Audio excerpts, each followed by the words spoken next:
So hi guys, welcome to my channel instructive NEET spot. So आज की video में मैं how to study biology for NEET पे आपको कुछ टिप्स देना चाहूँगी।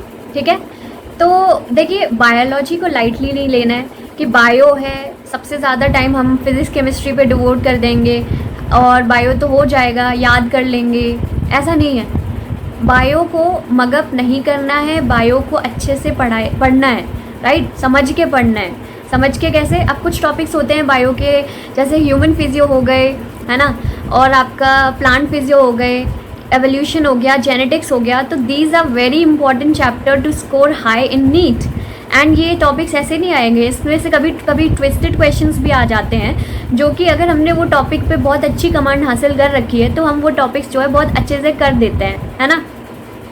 तो आपको वैसे करना है, ठीक है। समझ के टॉपिक करोगे तो आपका कोई भी ट्विस्टेड क्वेश्चंस भी आपसे सॉल्व हो जाएंगे, ठीक है। तो बायो को लाइटली बिल्कुल भी नहीं लेना है। हाँ, लेकिन अगर आपको लग रहा है कि मैंने बायो में तो क्या बोलते हैं अच्छे से पढ़ाई कर रखी है, बहुत अच्छे से मेरे टेस्ट सीरीज़ में बहुत अच्छे स्कोर आ रहे हैं, तो आप जो है वो टाइम फिज़िक्स केमिस्ट्री में डिवोट कर सकते हो थोड़ा सा। ये नहीं है कि बायो को एकदम नेग्लेक्ट ही कर देना है ना, ऐसे नहीं करना है, ठीक है। वैसे करोगे तो आपका स्कोर कम भी हो सकता है नीट में, ठीक है। और इसमें कोई रिस्क नहीं लेना है इस टाइम पे कि ज़्यादा टाइम, इक्वली टाइम आपको डिवोट करना चाहिए फॉर ईच सब्जेक्ट, ठीक है।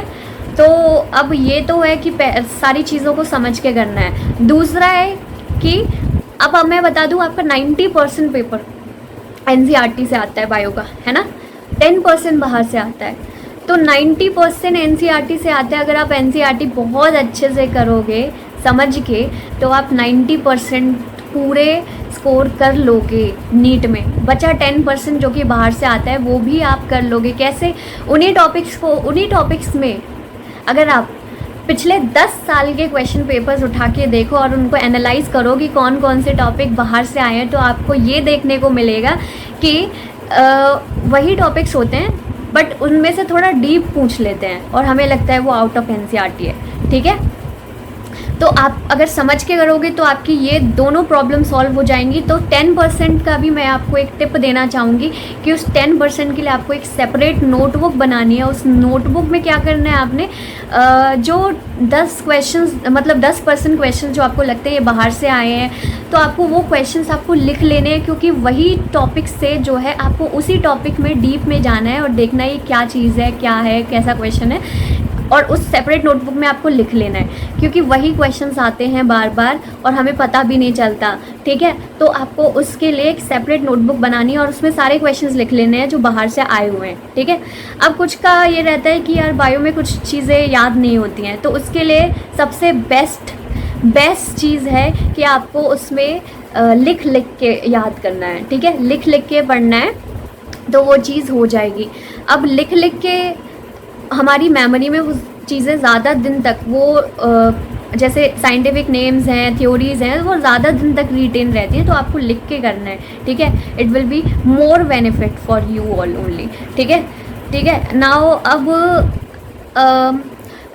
प्रीवियस ईयर क्वेश्चंस को भी सॉल्व करते रहना है, ठीक है। सॉल्व करते रहो प्रीवियस ईयर क्वेश्चन।